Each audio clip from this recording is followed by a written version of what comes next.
Bueno, listo. Ahí ya comenzamos, espérense, les voy a compartir pantalla para que entremos todos ya a trabajar juiciosos.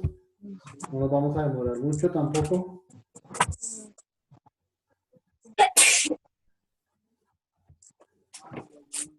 Listo. Entonces, la vez pasada, y ya para entrar aquí en materia, la vez pasada estábamos hablando del, ¿cómo se llama? De Mesopotamia, y cómo el judaísmo fue la primera religión que ¿cómo se llama? Se sentó allá, ¿sí? Y nosotros alcanzamos a ver todo esto, lo de las 12, la estrella de David que tiene 6 puntas, y si tiene 6 puntas, pues tiene 12 lados, las 12 tribus de Israel. Cierren los micrófonos por fin para que podamos hacer la clase lo más dinámica posible. Y vimos esto más o menos como cómo está conformado el judaísmo, cuáles son sus cosas más importantes. Vimos que los judíos tienen una cosa que se llama la revelación, que es la revelación de Dios a través de sus profetas o a través de ángeles o a través de cosas. Vimos también cómo surgió la figura de Abraham. Abraham, que significa padre de muchos. Vimos que él vivía en Ur, en Caldea, que tenía una esposa, que no va a tener hijos. Y luego, pues él tiene un hijo con una criada y luego sí tiene un hijo con su esposa Sara. Y vimos cómo salió aquí de Ur de Caldea hasta Harán y luego a Canaán, la tierra prometida, la actual Palestina. Entonces vimos todo eso, vimos cómo Dios en algún momento dado, para probar la fe de Abraham, le pidió que sacrificara a su hijo único. En fin, hemos visto una serie de cosas que vamos a retomar hoy, ¿sí? Vimos también cómo Isaac tuvo 2 hijos, ¿se acuerdan? Uno se llamaba Esaú y el otro se llamaba Jacob. Por favor, no les olvide que la entrada aquí es antes de las 9, para que podamos hacer esto muy dinámico, no estar interrumpiendo. Entonces, él iba a sacrificar a su hijo, pero pues Dios vio que tenía mucha fe y entonces no le permitió el sacrificio, le cambió el sacrificio, tuvo 2 hijos, Esaú y Jacob, y vimos cómo Jacob suplantó a su hermano, se robó la primogenitura y recibió pues la bendición de su padre. Luego vimos cómo él viajó a la tierra de Labán, su tío, y digamos aquí vemos los hijos que tuvo Jacob. ¿Para qué? Digamos, para multiplicar el pueblo de Israel. ¿En el RAN tiene alguna pregunta? Dígala de una vez, porfis. En el RANIR. Dígame.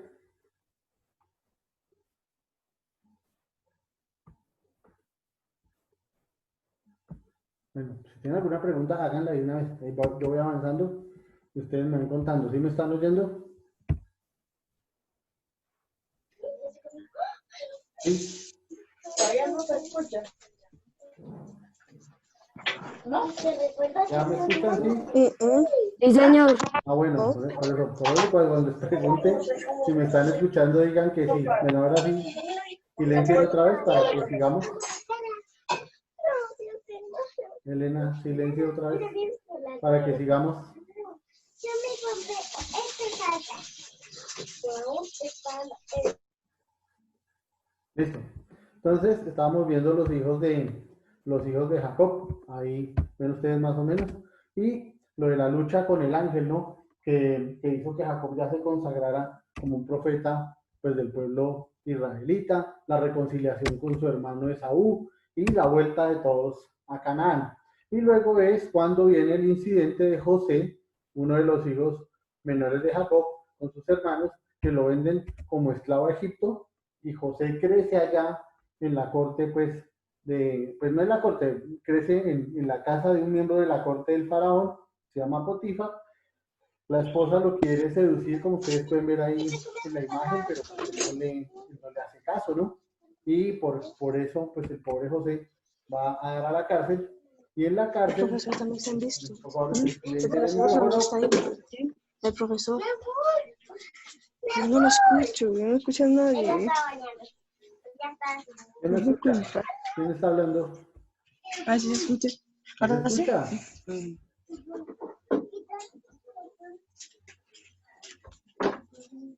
Ahí se escucha bien. Bueno, pero no lo escuchan ahí. Bien, entonces ahí es donde José se entera o sabe que el faraón tiene unos sueños. Él sueña con 7 vacas flacas que se comen 7 vacas gordas y bonitas. Él sueña con 7 espigas de trigo, ¿sí? Que son flacas y feas, también secas y se comen 7 espigas maduras. Y él no sabe qué significan esos sueños y a José lo sacan de la cárcel y él le interpreta los sueños y le dice que habrá 7 años de abundancia en Egipto y habrá 7 años de escasez. Y gracias a eso, pues José se convierte en un importante, digámoslo así, miembro de la corte del faraón.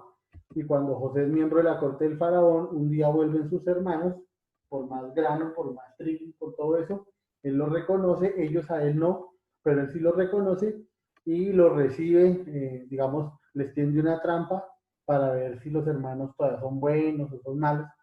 El faraón hace que a ellos les pongan cosas de oro y de plata dentro del trigo que se van a llevar y luego cuando lo requisan se las encuentran, hace parecer como si fuera un robo y ahí es donde José pues se descubre a sus hermanos y les dice que él es José y ellos lo descubren a él, etcétera. Pero digamos, todo esto es para significar la importancia de los sueños y de las figuras. Luego, luego cuando José se habla con sus hermanos, pues sus hermanos lo llevan o llevan a su padre a Egipto y se reconcilian todos y los israelitas se quedan viviendo en Egipto durante muchos siglos, pues parece ser, ¿no? Y pasado el tiempo, los egipcios esclavizan a los israelitas y aquí es donde va a surgir uno de los profetas más importantes del judaísmo, que fue Moisés. Vean ustedes, ahí está Miriam, la hermana de Moisés, hablando con la hija del faraón, que es la que lo adopta ya, y pues Moisés se va a convertir en la figura central del pueblo de Israel en la antigüedad, porque va a ser Moisés quien los va a liberar de Egipto. Recuerden que Moisés vivía, lo adoptan y vive pues en la corte del faraón y él se da cuenta de las injusticias que cometen contra su pueblo y un día protesta por eso, mata a un egipcio y le toca huir. Y él también se va allá donde alguna vez se fue Jacob, a Harán, y se casa y se vuelve pastor y todo este cuento, pero pasado el tiempo Dios se pone en contacto con él, miren ustedes, a través de un árbol que se quema, pero no se consume, se incendia, ¿no? Pero pues no se consume y pues nada, pues Dios le dice que quiere que vaya y libere a su pueblo en Egipto. Entonces Moisés vuelve a Egipto después de muchos años, se encuentra con su hermano que se llama Aarón y se presenta ante el faraón y el faraón le dice que no va a dejar ir al pueblo de Israel. Y entonces viene el incidente de las famosas 10 plagas, no son 7, son 10. Son 10 plagas, pues que vamos a verlas aquí brevemente, ¿sí? Pero entonces aquí son las 10 plagas, las manda Dios para que los egipcios, pues, digamos, dejen ir ¿cómo se llama? Al pueblo de Israel. La primera plaga es que el agua del Nilo se convierte en sangre. ¿Sí? La segunda plaga es que de ese río salen un montón de sapos y ranas que se meten por todas partes y causan enfermedades. La tercera plaga son los piojos que se meten por todas partes. La cuarta es un montón de moscas y jejenes y mosquitos que atacan a las personas, a los animales. Luego viene la muerte de los animales. Todos los animales de los egipcios se mueren. Los animales del pueblo de Israel, digamos, estaban sanos, pero mueren es los animales de los egipcios, los camellos, los toros, los bueyes, los caballos, los perros, las cabras, pero donde está el pueblo de Israel, pues no pasa nada, todos están a salvo. Luego de esta plaga, que es terrible, ¿no? Pues vienen unas llagas que comienzan a salirle a todos los egipcios en todas partes del cuerpo, unas llagas que son muy dolorosas, y aún así el faraón no deja ir a los israelitas. Luego Dios envía a través de Moisés una tormenta de granizo que dura 3 días, y entonces pues eso es terrible. Y esa tormenta de granizo acaba ¿cómo se llama? Con las cosechas, inunda Egipto, etcétera. Entonces causa una devastación muy grande. Luego viene una plaga de langostas. Esa plaga de langostas, lo que no destruyó el granizo, se lo comieron las langostas, pero siempre, repito, atacan es a la población pues, de Egipto, a nadie más. ¿Sí? Luego de las langostas vienen 3 días de oscuridad en Egipto, absoluta, así sea de día, el sol queda absolutamente tapado. Y aún así, el faraón tampoco quiere dejar ir a los israelitas. Entonces, Dios prepara el castigo más fuerte contra los egipcios, que es la muerte de los primogénitos. ¿Qué es lo que le dice a Moisés? Todos los israelitas deben coger un cordero, matarlo, sacrificarlo y pintar con su sangre las puertas de las casas tal y como están haciendo aquí. Esa noche un ángel exterminador va a pasar y si hay una puerta, una sola puerta que no tenga la sangre del cordero, ahí va a morir pues el primogénito, el hijo mayor. Como Dios, pues es decir, como los egipcios no sabían de eso, ¿sí? Entonces ellos no van a pintar las puertas de sus casas y sus hijos van a morir esa noche. Va a pasar un ángel y mata a todos los hijos de los egipcios, entre ellos al hijo del faraón, y con esto el faraón pues ya deja salir al pueblo de Israel hacia el desierto, ¿sí? Ya en el desierto, entonces ahí ustedes ven a Moisés atravesando el Mar Rojo, que separó las aguas con una vara, etcétera. Y ya en el desierto va a ocurrir uno de los hechos más importantes de la historia del judaísmo, y que después se va a convertir en los famosos 10 mandamientos, que es la entrega de las tablas de la ley. Dios le va a entregar a Moisés unas piedras, no son tablas, sino unas piedras, en donde están, digamos, tallados 10 acciones que debe seguir el pueblo judío.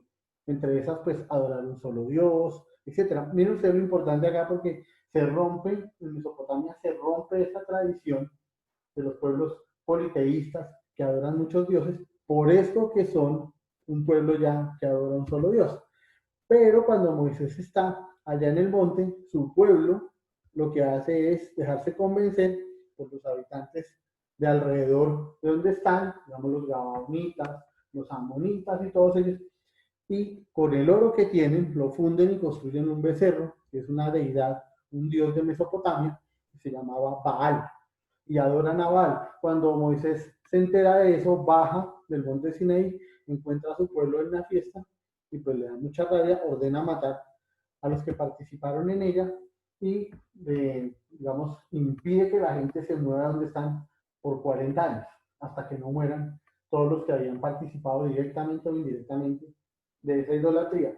Luego ya Moisés anda por el desierto con su pueblo, es una travesía pues muy difícil, muy penosa, la gente protesta mucho. Por ejemplo, aquí estamos viendo la famosa imagen de la serpiente de cobre, y es que cuando los israelitas se enfermaban o los mordía una serpiente, pues morían, ¿no? Porque no había quien los pudiera atender, y entonces Dios habla con Moisés y Dios le dice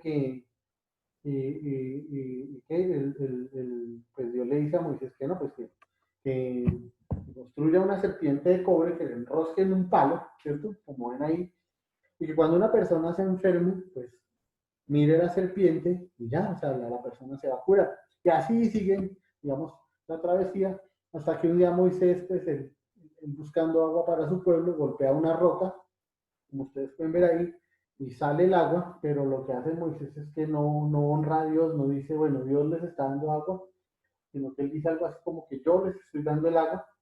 Pues Dios se enoja con Moisés por eso, por no honrarlo, y lo hace subir aquí. Esto es una fotografía real del monte Nebo en Israel. Ahí está el Papa Juan Pablo II, en el sitio donde se cree que Moisés estuvo, ¿sí? Y pues Dios le dice que mira, aquí está la tierra que yo le prometí a Abraham, a Isaac y a Jacob, la tierra de Canaán, pero pues que ya no, él no va a poder entrar. Entonces, Moisés se muere y lo sucede el primer juez de Israel que se llama Josué. Josué tiene la muy difícil misión de tomar una de las ciudades más antiguas del mundo que se llama Jericó, ubicada en la ribera del río Jordán, allá en Palestina. Como Josué no tiene un ejército así muy poderoso ni nada, Dios lo ayuda y tumba las murallas. Miren ustedes, ahí se ven cuando Dios tumba las murallas de Jericó, y de aquí en adelante, pues digamos, el pueblo judío va a vivir en las guerras permanentes con los habitantes de la región de Canaán, de los filisteos, con los gabaonitas, los amonitas, los amorreos, y con pueblos invasores, ¿no? Con los babilonios, con los persas, pues con un montón de gente que digamos, está, pues, digamos, en esa región. Quiero saber si me están escuchando.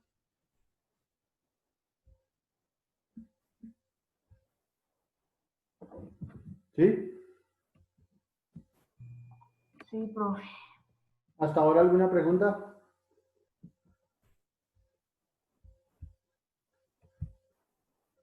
¿Hasta ahora alguna pregunta? No sean tímidos. ¿Alguna pregunta?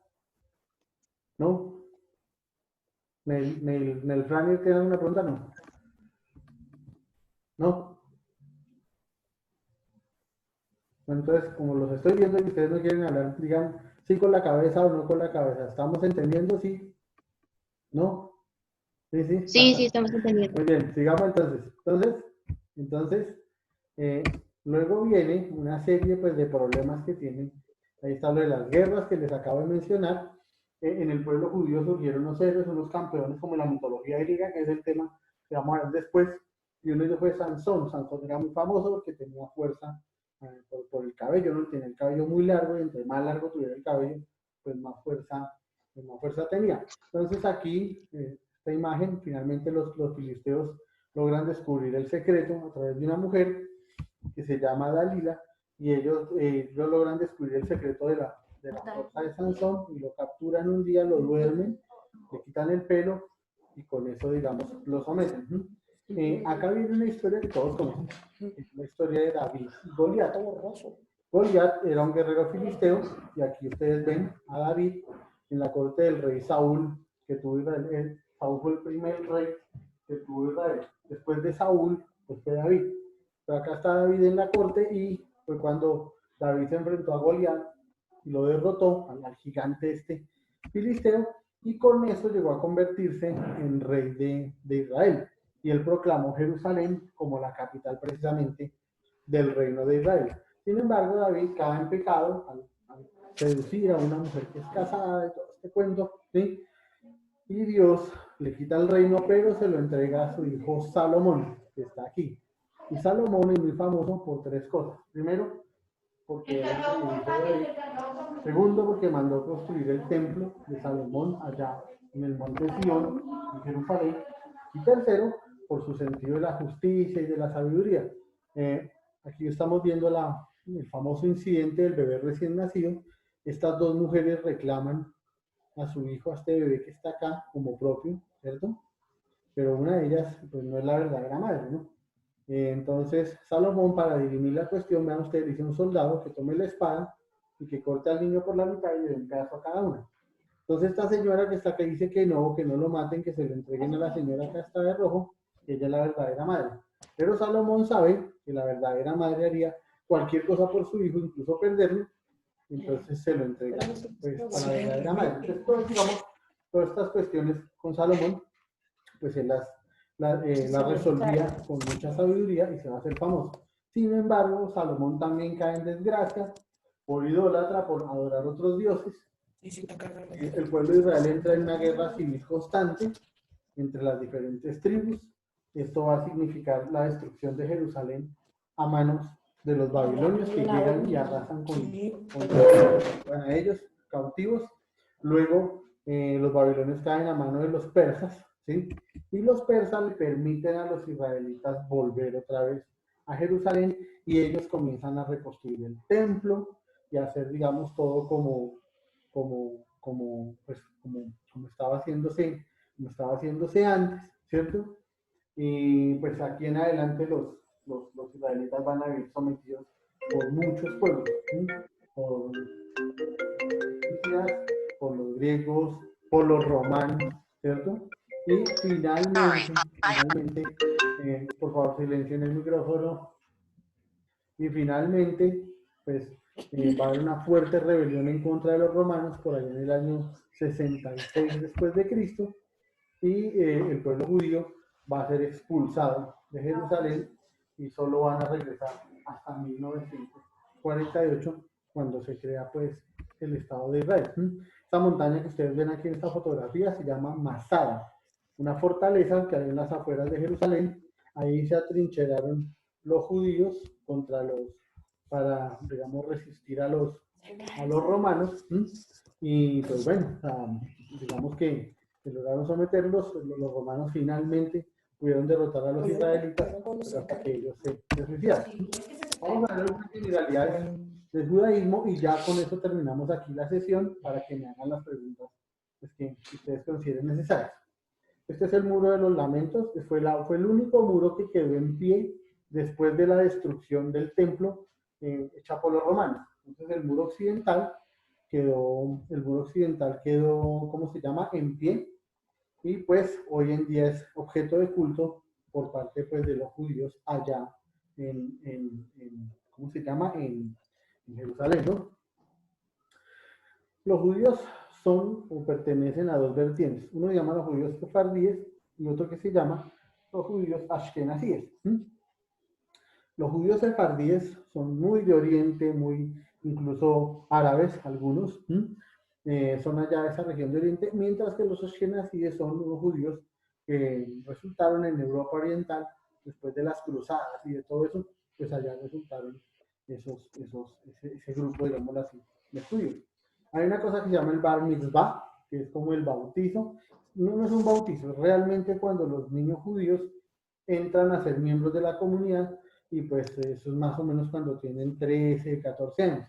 Entonces, la Torá, que es el libro sagrado, mírenla ahí, que está en rollos, ¿los ven? Se enrolla y se desenrolla. El hebreo es un idioma que se escribe de derecha a izquierda, no izquierda a derecha como el nuestro, sino al revés, como el de los árabes. Y nunca se debe tocar. Fíjense que el niño lo toca con una pequeña varita que les dan. Las niñas hacen algo parecido que se llama el bat mitzvah, y es la misma. Cuando las niñas tienen su primera menstruación, entonces hacen parte ya de la comunidad y pues entran y pueden leer la Torá.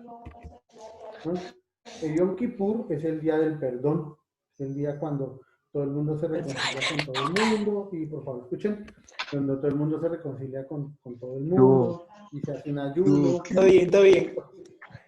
Todo bien, todo bien. ¿Qué pasó? Hola, era que le cae ahí. Porfa, me toca silenciarlo aquí. Gracias.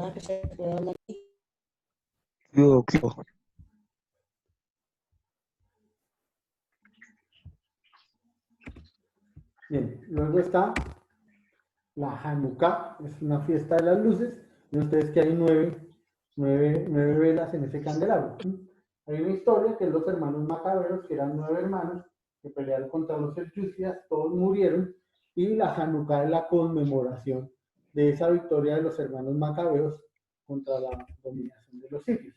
Los judíos utilizan este pequeño solideo o gorrito ahí encima de la cabeza, que se llama la kippah, y es un símbolo para, ¿cómo se llama? Para recordarle, claro que también usan un sombrero, ¿no? Pero es para recordarle al judío, pues, que por encima de él, por encima de su cabeza, hay alguien más importante, que es Dios.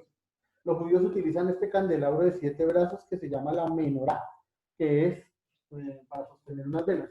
En la cábala judía, el 7 es el número de la perfección, ¿no? Recuerden que 7 son los días de la semana, 7 fueron los días que Dios tardó en hacer el mundo, 7 son los pecados, 7 son las virtudes, etc. El Pesaj es la Pascua judía y se conmemora la liberación de Egipto. ¿Se acuerdan que los judíos estaban presos en Egipto y Moisés los liberó, y eso es lo que se conmemora con la Pascua? El Shabbat es el sábado o la celebración de la paz. Comienza el viernes en la noche y termina hasta el sábado en la tarde. Durante ese periodo de tiempo casi no hay actividades, los judíos se mantienen alejados de cualquier actividad física, etcétera, etcétera, etcétera. No fuman, no consumen licor ni nada. El talit es este manto que utilizan los hombres a partir, digamos, de su bar mitzvah y se lleva como una prenda religiosa. Miren ustedes que hay de diferentes diseños y colores. El tefilín son esas cuerdas, estas correas que ustedes ven, si las ven aquí en el brazo izquierdo, porque es el brazo más cercano al corazón, se hace una serie de rollos alrededor del brazo y pues cuando ustedes lo vuelvan a ver este video, que espero que lo vean en su casa, se van a dar cuenta que el Señor aquí encima de su cabeza tiene una pequeña cajita, ahí guarda una oración en un papel, pues para conmemorar. Bien, no sé si tienen alguna pregunta en este momento. ¿Alguien tiene alguna pregunta? No, profe. Por favor, escriban su nombre. No. Escriban su nombre en el chat, si son tan amables. Quiero saber si Alan finalmente me escuchó. ¿Dónde está Alan? Que yo le escribí. ¿Y Alan me escuchó? Escribió acá que no escuchaba. Tienen que revisar el audio de sus equipos, por favor, para que cuando tengamos la clase no ocurran estos problemas. ¿Sí? Bien, si no tienen ninguna pregunta, entonces vamos a dejar aquí. Mañana yo les envío una nueva invitación para ver si volvemos a tener clase el jueves, ¿listo? ¿Nadie tiene preguntas? ¿No, nadie?